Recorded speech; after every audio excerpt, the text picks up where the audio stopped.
Yeah, I'll start with a little headphone action on. Start like this. Hi, everybody. Hi. Of course, now I got to cut off there. and yet another awkward start. This is Wing Chun Talk, and this is episode 19. Mm-hmm. What in the world was that? I'm your host, Sifu Z. Did you hear that? Did you hear that little thing? I wonder what that was. Someone joining us? I don't know. There was like a little, oh yeah, there is. Somebody, I didn't ask anybody to join us. No, nobody joined us. Okay. That was freaky. One day. How about over here? Is there something happening over here? Well, we heard a little like a bling. Is that, would that be an accurate representation of what we just heard? Bling. A bling. Yeah. So anyway, I guess that's bling is bling. Hey, everybody. Cheers. Cheers. And welcome to Wing Chun Talk. I'm your host, Sifu Z, and that's my co-host, Johan. There, now we're being, see, we're getting even more precise. Right. It's the Wing Chun way. Yes. More accurate. That's what I'm working towards. Concise was the word I was looking for. Not precise. Concise. Even that was more precise. Yes. Mm-hmm. How you doing, Johan? I'm doing good. Yeah. Been a good day. It went fast. So far, we've still got a lot left. Training and doing the show. And so, yeah. Great dinner. Ready to go. Life goes by fast when you scooter.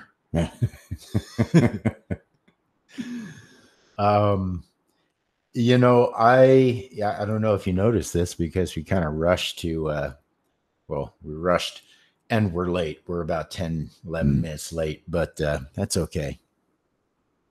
You guys will forgive us. Yeah, you know why you're going to forgive us? Because we'll make up for it. Well, do you see what I got over there? I don't know if they're going to be able to see it. I'll try to show it to you. You know, here on Wing Chun Talk. You want me to bring it up here? No.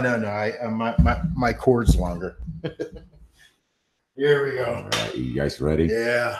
Oh yeah. Now, here at Wing Chun Talk, we talk Wing Chun,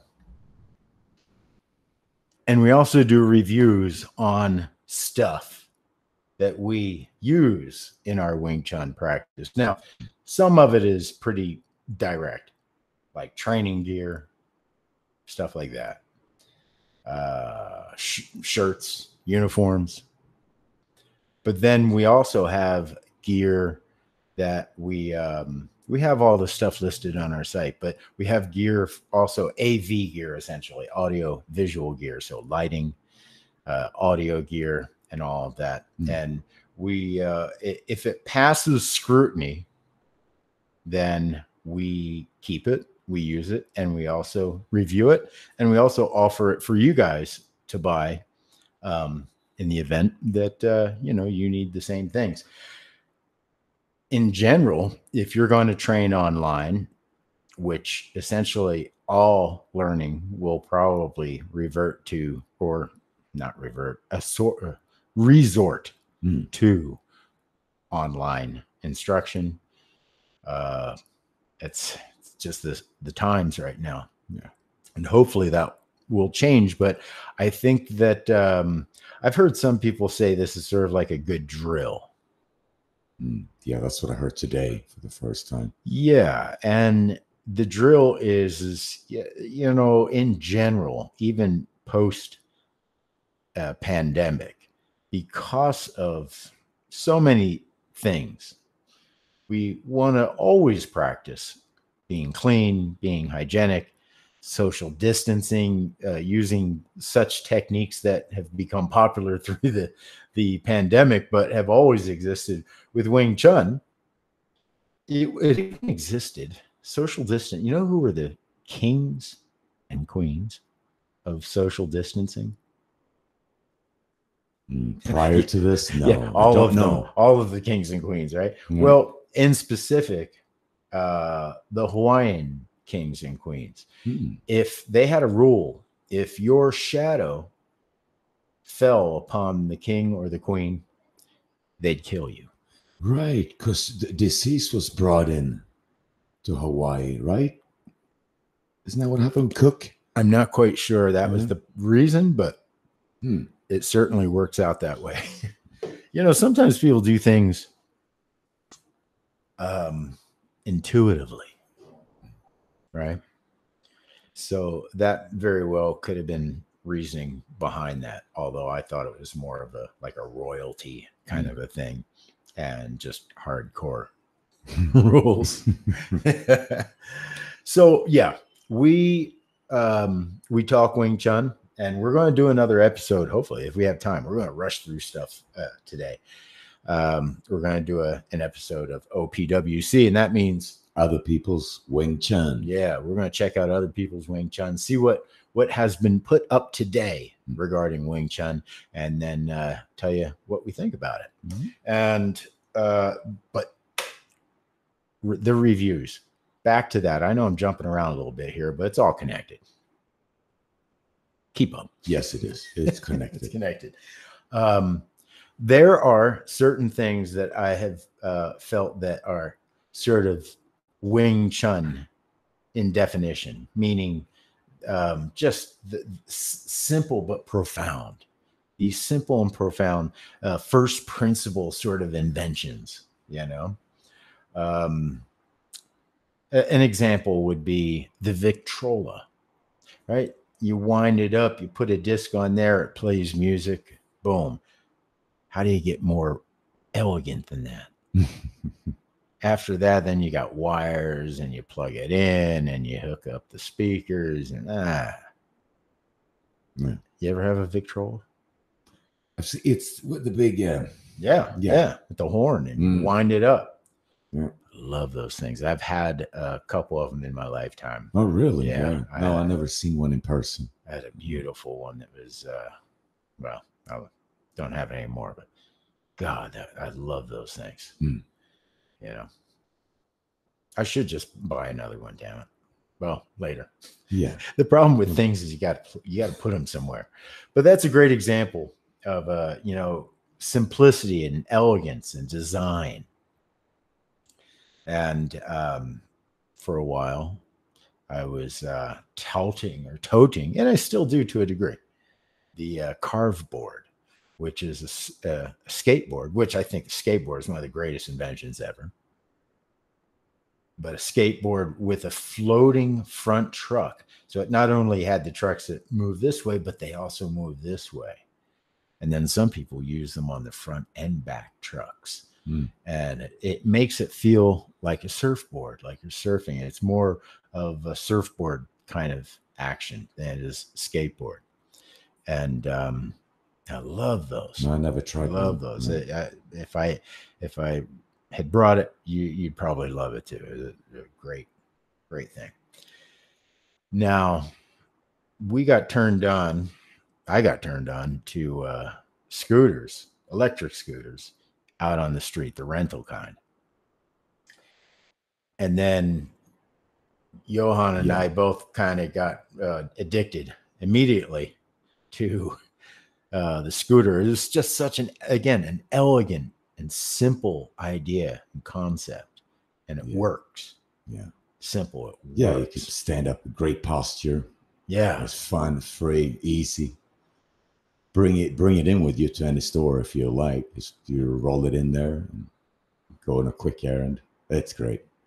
Yeah, you don't have to have anything in between your legs the whole time. Right. And how it beats out the skateboard is on safety, because we're really big on safety. Now, I know, in life, you got to take risks. Yeah, of course.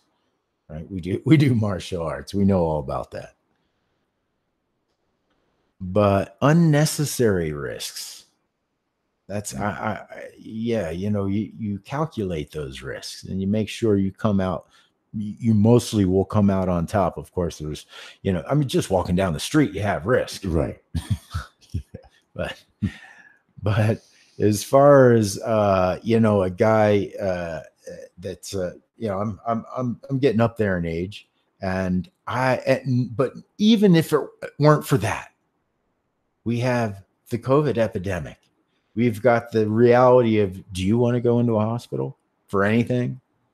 No, No, never did, but especially not now. No, man. So that's why what I'm about to show you, I bet you already know what it is why I'm covering this, why I'm reviewing it, and why it's involved in Wing Chun at all and Wing Chun talk. Because we want safety, beauty, and efficiency and design.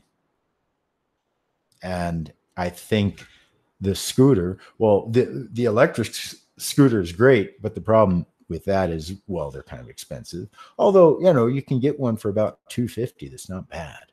The Go Tracks, right? Mm-hmm. But one that you're going to replace your bike or even maybe your car to a great extent with, then there really isn't a choice in the market, I don't think, for price and design and dependability. The Segway Max, right? Ninebot. The Ninebot, the Segway 9. The Ninebots are a whole line of stuff. But it's the Ninebot Max, which is a scooter, has about 30 miles or more range, and can travel on average about 18, 19 miles an hour, which is just right for commuting in city areas and whatnot. There are faster scooters. There are more, lighter scooters and specialty scooters, but for a scooter that you're going to get around in and depend on, you can't beat that. You can check out our ongoing reviews, because we're actually going to be doing more reviews on the Ninebot as well, but I don't think we're going to get too heavy in it on this channel. So we're going to create a whole nother channel for this kind of stuff. But for the stuff Wing Chun, dang it, this is the Swagtron scooter. Yeah, look at that. It's got green and pink wheels. The Swagtron. It's the swag. I call it the swag. It's the Swagtron. And as you can see, I already have kind of modified it to my likings. Took out the Tron and swag, and showing the back. Yeah, the back. Yeah. Oh, geez. There we go. Yeah. This is today's modification. Mm-hmm. This thing costs as much as the scooter did. And I got this over at the Volt Pro Scooters. They had a nice expensive metal brake that I was able to put onto this thing. And this is a relatively inexpensive scooter. I think we put this right here. Yeah. Oh, it's not going to show them anything. This is a relatively inexpensive scooter. It's a folding scooter. I've reinforced it with Velcro here to hold the rattling parts down so it didn't rattle. And this actually sounds, it's tuned. It's tuned. I mean, when I drop it, the way you test a scooter is when you drop it on the ground, it kind of sounds like a basketball. That's what we got going here. Listen to this. No rattling. This thing is amazing. I mean, not quite. No, I'm impressed what you did with it, because it didn't come like that out of the box. Yeah, we took the old brake off because that rattled like something, right? And then we took all the stuff in the front here. Yeah, we took all that stuff out, and we also took the stuff off here. There's little handlebar holders, so all this stuff was removed up here, and it made it light, and it also made it not rattle. This thing just doesn't rattle like the old cheap scooters. Razor scooters are more expensive than this. This is I think $40. This thing, and I have tons of fun on this. Now I have a pro scooter and a dirt scooter as well, an electric scooter. So and and Johan's got a couple of these scooters, and so they're starting to pile up here, simply because we're enamored with these things. These things are so cool. I mean, you know, when we want to get somewhere but get a little bit of exercise, then you grab one of the kick scooters, right? If you need to go across town, you get the electric scooter. But we're talking 2 wheels here. We're talking handlebars to hold on to. So if you hit something in the road, it's not a guaranteed chance that you're going to go flying and do a face plant. Now, it's not 100% safe, but it's at least 50 to 75% safer than a skateboard. Oh, and I feel so much safer than being in traffic. Yeah. Oh, you have to trust other people. You can avoid cars with this. You ride the back streets. And, yeah. Now, I'm really enamored with the folding scooter, because to be able to have this. Now, I know they got big wheel adult scooters with the large wheels and they fold, but I just don't like those. You can't do any tricks. Yeah, you can't do it. No sweet jumps. You know, you could probably do tricks and you could probably do jumps depending on the build of it.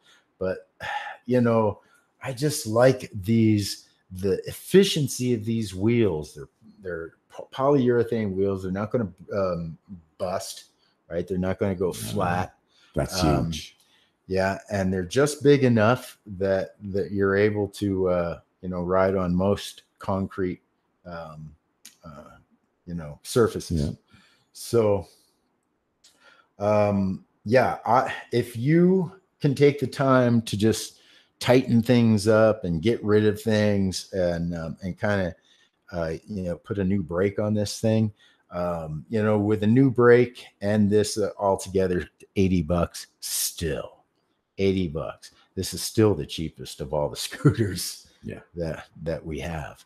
And man, if this was all I had, I'd be pretty stoked, because you could really get a lot done with this, including have fun, get some exercise, small kind tricks. You don't want to do like big bunny hops and be banging on this, because safety, right? Yeah. Well, this is the weak part of the whole system. So pro scooters don't fold. They don't have this. So you can jump up and down and do all kinds of crazy stuff on the pro scooters that if you did it on this for a prolonged period, you're probably going to break it, right? Just like a razor, you probably break those as well if you go jumping up. But for just doing real casual, mellow tricks, and it's even better because it's lower to the ground. And this holds 220 pounds? 220 pound maximum. Yeah. So anyway, that's our Swagtron K1. I didn't even say what it was. It's a Swagtron K1 kick scooter and adjustable handlebars. Johan's what, 6 foot what? Yeah, 6'1". 6'1". And these handlebars are just fine for you as well. You can adjust them to how and you feel good with them. So I don't know if the razors have a decent adjustable height or not. I don't think so. No, they're a little lower. Right. And they don't have the 220 limit. No. The ones we have here, 175 maybe. Yeah, something like that. Well, one razor is like 140 in the 140 range. The other razor, I think the more later razors are the 176 or something. Okay. Sorry about it. But still, that's not good, but 220, that's acceptable. All right. Yeah. Oh, then we got through our first kick scooter review. The elegance, the design. That's what we're looking at here. The elegance of design, like Wing Chun. And this simplicity. This is 2 wheels, not 4, right? This is just a straight line. right? Straight lines. So you don't have to worry about needing a wider path, right? You could just, if you're good enough, you could just ride on a surface about this wide, if you're good enough. Right. No, Also, great for speed, your balance. Great for speed and control, speed and the ability to control. So, boy, how's that? Yeah, segue nicely into Wing Chun. Yeah. Speed and control. Control the speed. And simplicity of design. Yeah. That's what Wing Chun is all about. Now, before we go into OPWC, I want to talk about, and this is going to be the subject, the topic of the episode. Developing your thinking. Now, once again, I come up with these concepts, write them down, and then I hope that I can remember all the little details that made the topic matter so profound to me. But developing your thinking. Now, I think people take for granted that they think. Yeah. Their own thoughts. Yeah, and I think there's all kinds of taking for granted, and then there's some people that that don't care that they don't think. I think there's some people that prefer not thinking. I think that thinking for some people is a painful process. Yeah. Well, you hear the saying, "Hey, you think too much." Yeah, or I heard that. Or you're overthinking. Yeah, overthinking. That makes sense in some instances. If maybe that's all you do, sit around and think. Yeah. But the first thing that comes to mind that I can immediately regurgitate is oh geez. What comes to mind? Yeah, I don't know. It just flew out of my brain as I was pontificating on it. Thinking that people take for granted. Yeah. Geez, I wish there was a pause button on this, but that's the beauty. That's the beauty of this, right? Okay, this isn't the one, but it's easier to be told what to do than to think what to do on your own. You heard of that, right? Yeah. And I've had a lot of those jobs, and I can admit that those have been kind of nice. You show up on time, and then you be told what to do and how to do it, and you just do it. Yeah. You don't have to think. Okay, I remember. Dang it. Yeah. I had a feeling.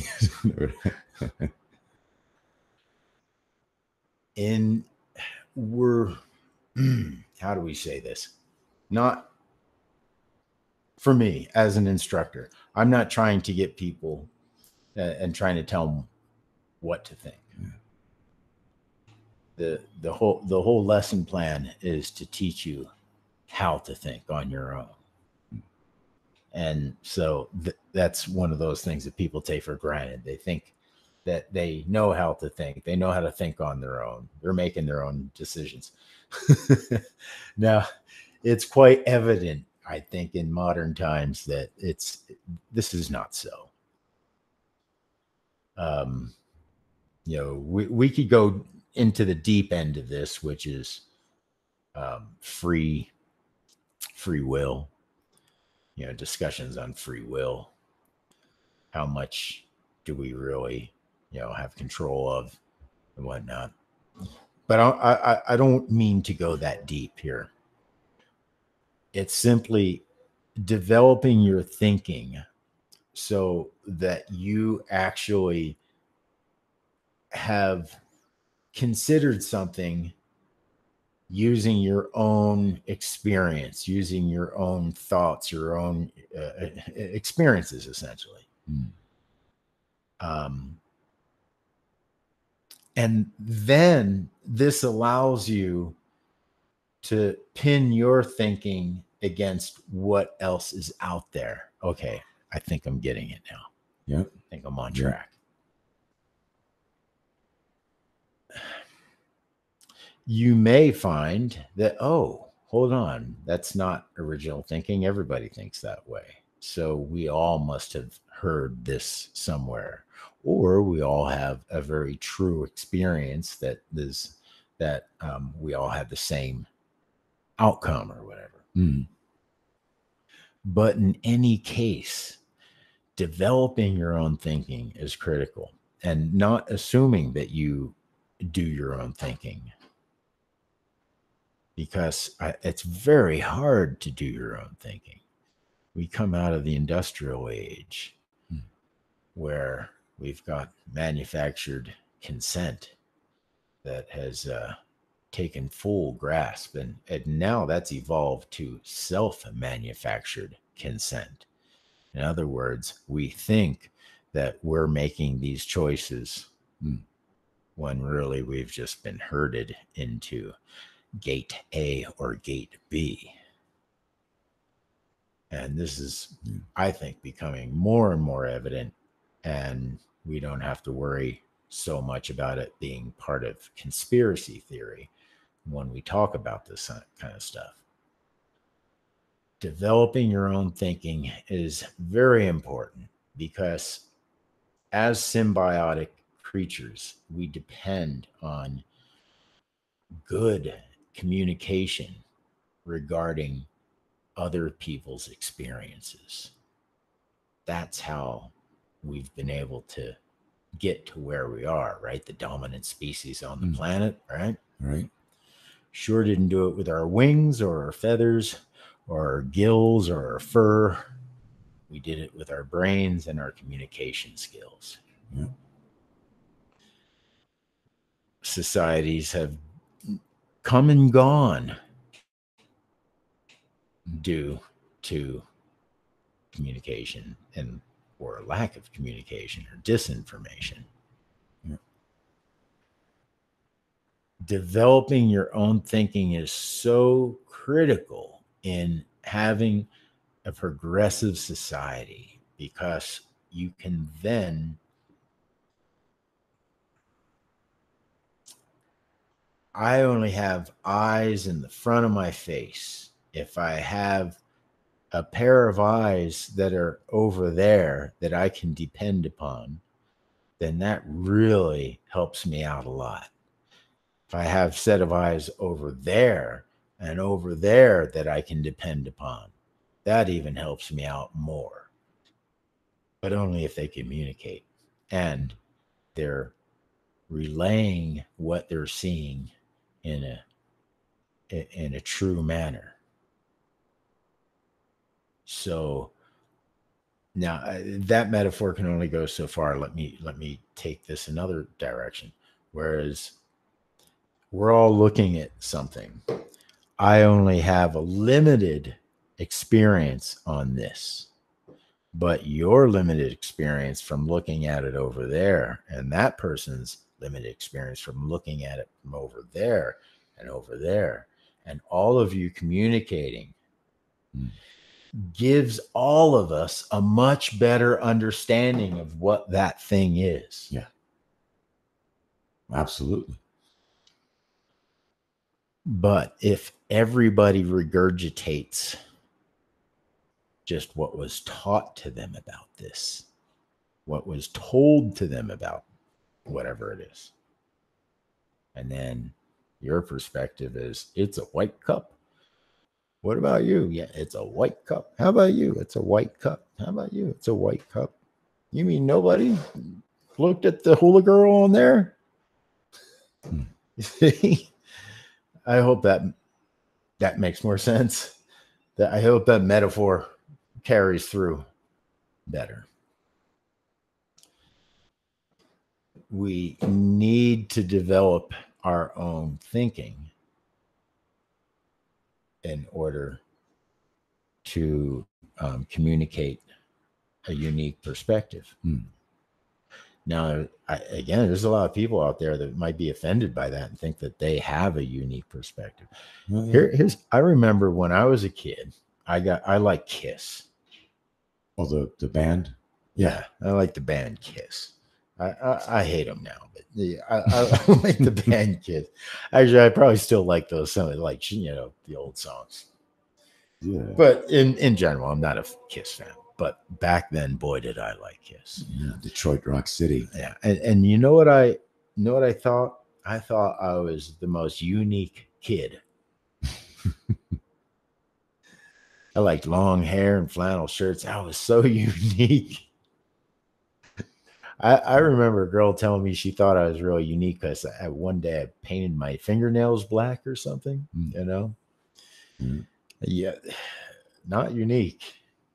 No. If I were unique, Kiss wouldn't be a popular band that millions and millions all around the world. Maybe you were unique in your school, right? Maybe it Well, was just yeah. you and a couple of more. Yeah, and a guys, few more maybe, kids. right? Sure, sure. You certainly have that right. Yeah.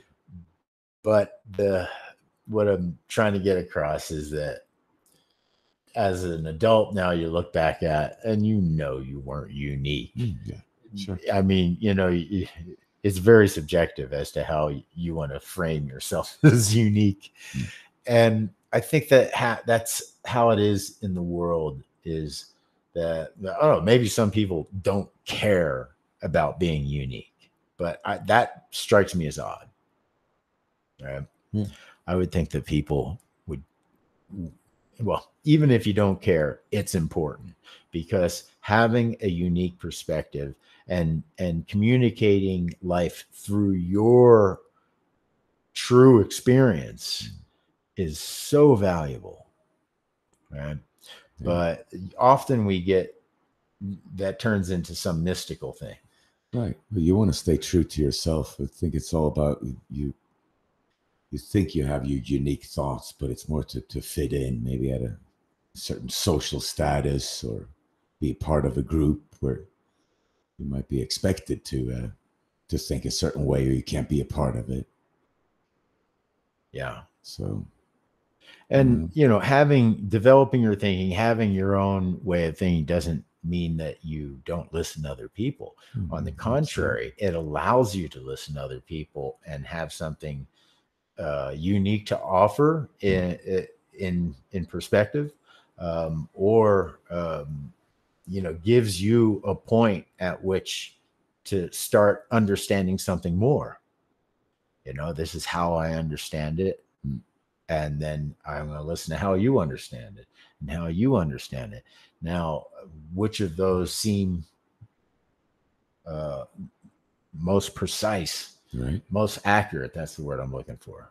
What's the most, now with all that information, what is the most accurate way we can look at a thing or understand a thing? Yeah. So that's developing your thinking. And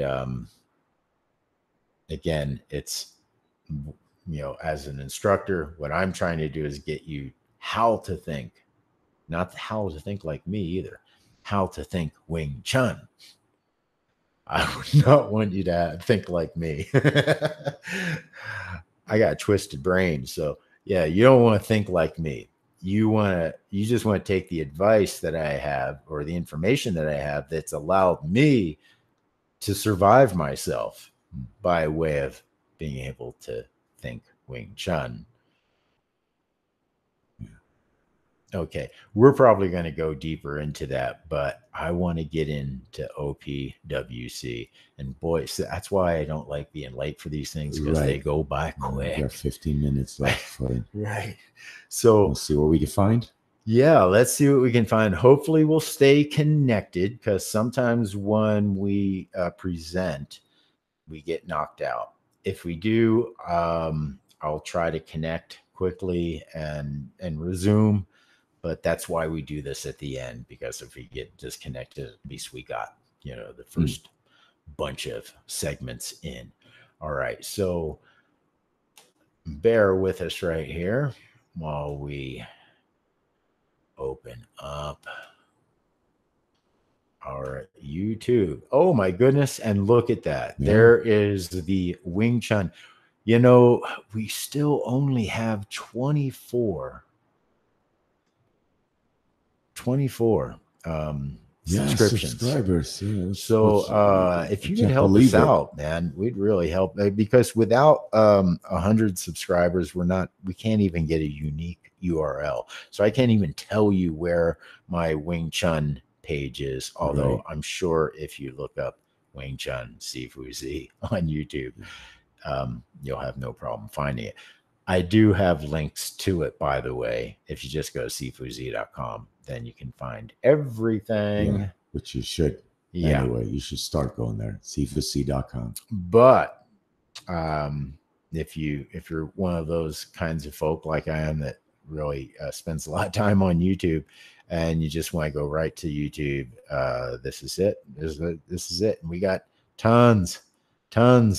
Look, just goes on and on and on. Yeah. And of course, if you're a member through Patreon, or rather not a member, but if you are a Patreon patron, then you get double this content. Yes, another 40 lessons. Yeah, right now. Yeah. So and growing. Yeah, we're just going at it here. So if you get a chance, stop on by and visit us. Subscribe over on YouTube, and that would help us to get a unique URL so we could tell you where to go. Yeah. Didn't quite sound right. All right. So what we do with other people's Wing Chun, first of all, we're going to go to, there we go. Oh, good. It's staying with us. It's staying with us, Johan. Nice. And I think I can close this one. I think I can close that. Is it gonna stay? Here. Oh, did it? Yeah. I don't think it did. Oh. No, we're here. No. It's still recording, but it's not presenting. Oh. Yes. It's not presenting. Oh. Sorry, guys. Here, let's try it one more time. Present a Chrome tab. See, it will tell you when you are presenting right up at the top. See, it says sharing this tab to meet google.com, which is us. All right. So what we do is we look up Wing Chun.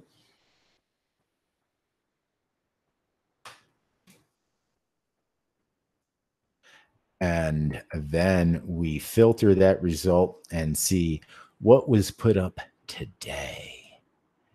And after we get through Master Wong's litany, barrage, the importance of softness. Yeah, and this is just 4 minutes. Wow.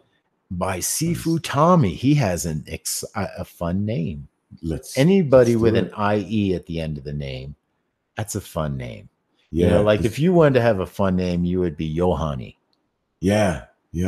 Like all my friends from back in the day with the Y, they were trouble. Yeah. They were trouble. Trouble, Tony, fun, same yes. Sonny. Yeah, it was all right. And then with a Sifu Tommy. Yeah. Man. Softness. I wonder how many times he hears, Tommy, can you hear me? No. See, you got a double problem. You're not as old as I am, and then you're not native from here, right? So you don't get a lot of these references. No. But Tommy from the Who, the movie Tommy, and anyway. No. Yeah, sorry. Well, back in my day, young man. You're teaching me. All right, let's check out Sifu Tommy. He's got 284 views on this, and he just posted this video 23 hours ago, and it's called The Importance of Softness. Hello everyone, and welcome to this week's video. I'm Sifu Tommy, and today we are going to address the technique of Wuso. If you should have been involved in the Wing Chun scene for a while, then you should have learned the Siu Lim Tao, Siu Lim Tao, Siu Lin Tao, or Siu Lim Tao, the first form of Wing Chun. And in the third set, the set that is so famous that it has its own name, Yat Tan San Fok, 1 Tan Sao and 3 Fok Sao, we can find a technique in between those Tan Saos and Folk Saos. Oh, look, he looks like he has our swords too, the plastic ones. Oh. Yeah, it looks like he has a metal pair and a plastic pair. And I just can't help it. Is he going to tell us where he's from? Why doesn't anybody ever tell us where they're at? I don't see anything. I don't see anything telling me. Sounds England. Sounds like England. DE. What's DE? Delaware? No, Denmark? Deutsch? Is there a last name there? DE. Sifu Tommy. His last name's Tommy. Sifu Tommy. That is called Wuso, the protecting hand. Today, we're going to address how you can make this one use, especially how you can make it work, especially if your front hand has been taken out of the game and now you have to rely on that last line of defense. Let's jump into it. Sifu Ken here to help me today. So you may be familiar with the Wuso from the Mansa Wuso position. Whenever you build your pre-fight position, it is hidden right here. It's not hidden, it is standing right here. So the way you want to apply it is that if somebody grabs this arm out of the way, first thing you always want to do is you want to strike. You want to hit him to the throat, use a box out, use an eye gouge movement, whatever you want to do. But if he should strike at the same time, now you will need that buffer. And that buffer is the Wuso. Wuso is never being applied hard and very powerful. Why? Because if he should be stronger than you, then all his force is being transported into your body, which is going to make you fall. We don't want that. So what you want to do is you want to be flexible. So the first thing you do in the Wuso is you are soft. So when he pushes, then we give way with our elbow. We lead the elbow to the body. Now, if you take a look at set number 3 of the ceiling tell form, that's exactly what happens here. Bring the hand back so far that the elbow touches the body, and we still have a distance of a hand here. Why? We need this distance so that we're always able to still strike from here. What a lot of people do is when that left side punch comes in, is they collapse here and they try to hit here and they're not able to come out. Maybe it's a bad example because he's locking my arm up with the left side, but if you should give me an inside box punch, for example. Now, they try to get out and they're not able to strike anymore because they're collapsing here. So when you apply that Wuso, make sure you never collapse here, but you go back with the elbow, thereby maintaining the distance that you need so urgently. Okay? Also, another thing is that you don't want to bring out your elbow too much. When he gives me that left side punch, for example, and I'm here, and now he decides to hit me to the throat with that lower arm, then I still have to be able to have a certain kind of protection against this arm, and also against this one in case he should strike again, for example. Right? So you want to make sure you keep your elbow in. Now, you can apply it when he comes in with an inside Paxel punch, from here. You can apply it when he comes in with an outside Paxel punch. Most people call this Paxel, but you can also put a link, put a bridge to what we do in the third set because it's exactly the same kind of movement. You may use a different terminology for this, but it may still be a valuable thing for you to know. So when a punch comes in here, I may use my fingers. If he punches to the throat, for example, I may use my wrist. If it's even lower, I may use my elbow. But it's still the same movement that we have here. So there is a lot of credibility for this thing to be used in reality. If you do the same thing on the left side, where I get contact here or a bit lower, here, or even a bit lower here. Again, it's the same thing. I only practice buffering before I go into my Fuchsal. Okay? So, a couple of applications for this.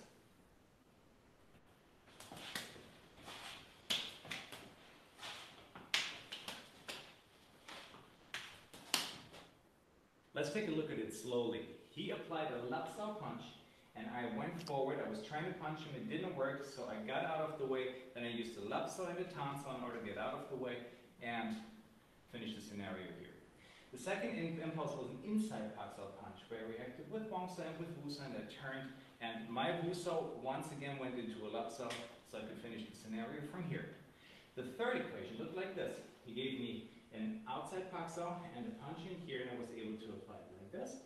And the last one began again with the outside Paxel, but this time he attacked from the other side so I could apply my Wusa on the other side, and I ended up here.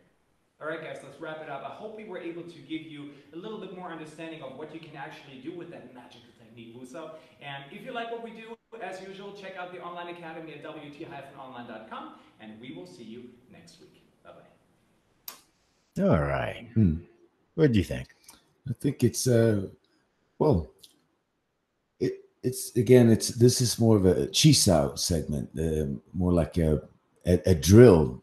You could say you practice your coordination and even sensitivity, but as a self-defense way of thinking, and kind of blocking and then attacking from the front rather than positioning yourself better. If we're talking self-defense here, but as a drill, sure, when you get started in Wing Chun, yeah, it's all a lot of valid points he explaining here with the elbow and the again the softness, The immovable elbow. The immovable elbow, I like that he showed the distances of the Wu Sao to not collapse it, or the Pak Sao, Wu Sao, all kind of flows. Yeah. I did notice, there are, in our school of thinking,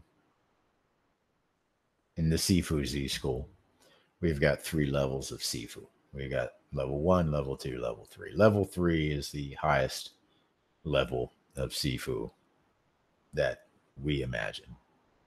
And it resembles the first and second, third forms.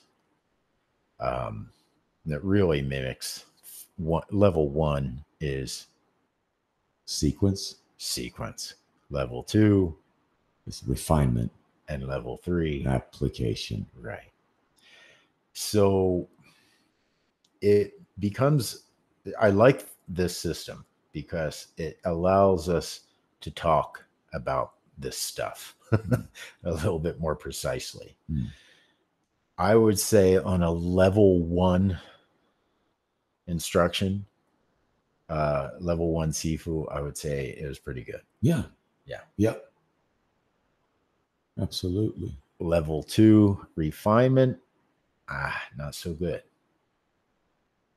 Level 3 application, we start getting less effective.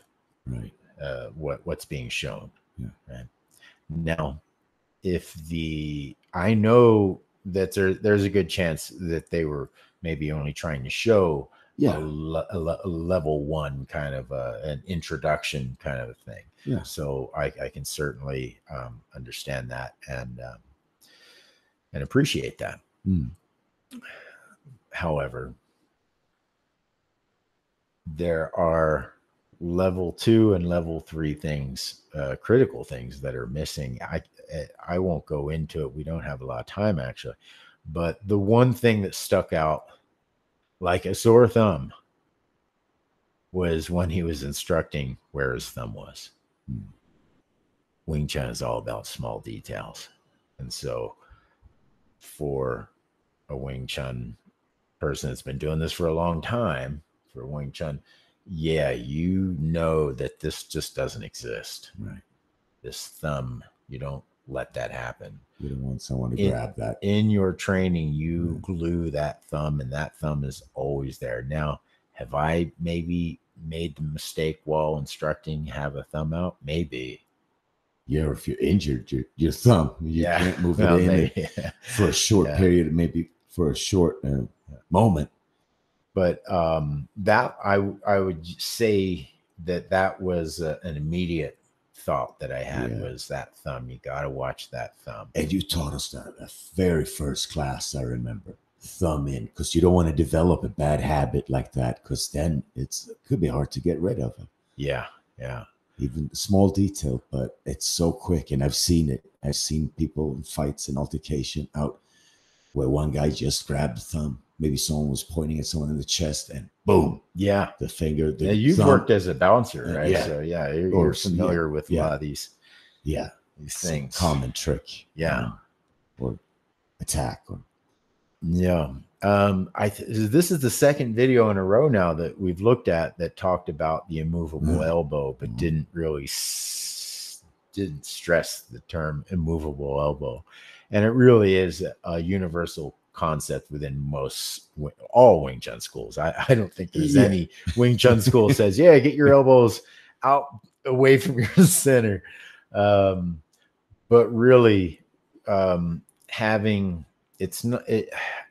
I think soft power or a soft energy or softness is one way of saying it, but I've heard a better way of saying it. That didn't come from me. It came from a Xingyi guy. and he called it spongy. Yeah. Spongy, right? Because sponge only goes so far. So where soft implies like, you know, fragile, or has a different implication. Weak. Yeah. But I'm not going to, you know, get nitpicky and we do word semantics or even thummy semantics with Sifu Tommy here. Again, we're just, again, I've said this before. If it were my own videos, I would have criticisms. Yeah. I don't think there is such a thing as perfection when it comes to instruction in Wing Chun or in martial arts. It's a living, breathing thing. Yeah. So, but if we can all communicate the best as we can, how we approach it, and we can communicate that to each other, I can't help but think that this will bring us all up and help us all out. Yeah. You know, and you know, I've got plenty of videos out there. I'm sure if guys want to, I don't think actually I'm gonna have to put some videos out, some more videos out there for you guys. Hey, we got the Intro to Wing Chun series. So if any of you guys out there that we're criticizing would like to criticize us, you're more than welcome. We invite, you know, absolutely. Hopefully it's respectful and you know, and constructive. Yeah. We'd really appreciate that. And we hope to provide the same thing. Yeah. Is constructive and respectful thoughts on what we're seeing out there. So thank you, Sifu Tommy. And it would be nice again to know where these guys are from. This is the second video where I'm just not seeing where they're from. I don't see anything of that nature. Yeah. I mean, you know, not that it matters so much. No, but it's always interesting. Yeah, we're over here in America. Yeah. In the heartland of America, in Denver, in God's country. Yeah. So just in case you were wondering. Yeah. No, we're not in Boogie land. No. Yeah. If you just look at me, you'd think we're out in the Boogie lands in Hawaii or something, you know, chucking pineapples. No. All right, guys. Well, thank you for watching. And if you want more information, you can go to sifuz.com. If you'd like to train with us, like, you know, you don't need any more information. You just want to start training, then you can go directly on over to patreon.com/SifuZ. If you like what we're doing here and you'd like to contribute, you can do so at paypal.me/SifuZ. You can contribute any amount, just a one-time thing if you'd like, and that helps to keep this ship afloat and bring you more content and stuff, reviews. Yeah. You know, good looks. So, yeah, okay, we got to go. We train practically every day right now during the weekdays. And if you'd like to come and join us, we have live classes that we conduct online, and we train with folks from all over the world. Yes. So if you'd like to join us, you can do so. Yes. By joining us over at patreon.com/SifuZ. And again, thank you, Johan. Thank you, Sifu. My pleasure. We'll see you tomorrow. See ya.